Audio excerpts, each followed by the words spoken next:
സങ്കീർത്തനം 91. അത്യുന്നതിൻ്റെ സംരക്ഷണയിൽ വസിക്കുന്നവനും സർവ്വശക്തിയുടെ തണലിൽ കഴിയുന്നവനും കർത്താവിനോട് എൻ്റെ സങ്കേതവും എൻ്റെ കോട്ടയും ഞാൻ ആശ്രയിക്കുന്ന ദൈവം എന്ന് പറയും. അവിടുന്ന് നിന്നെ വേടൻ്റെ കെണിയിൽ നിന്നും മാരകമായ മഹാമാരിയിൽ നിന്ന് രക്ഷിക്കും. തൻ്റെ തൂവലുകൊണ്ട് അവിടുന്ന് നിന്നെ മറിച്ചുകൊള്ളും. അവിടുത്തെ ചിറകുകളുടെ കീഴിൽ നിനക്ക് അഭയം ലഭിക്കും.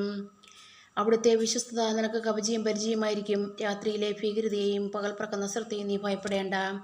ഇരുട്ടിൽ സഞ്ചരിക്കുന്ന മഹാമാരിയെയും നട്ടുച്ചയ്ക്ക് വരുന്ന വിനാശത്തെയും നീ പേടിക്കേണ്ട.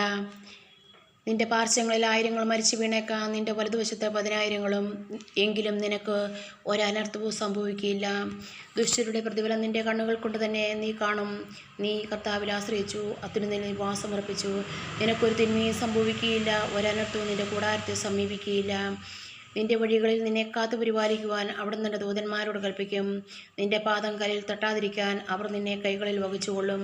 സിംഹത്തിൻ്റെയും അണയുടെ മേൽ നീ ചവിട്ടി നടക്കും. യുവസിംഹത്തെയും സർപ്പത്തെയും ചവിട്ടി മെതിക്കും.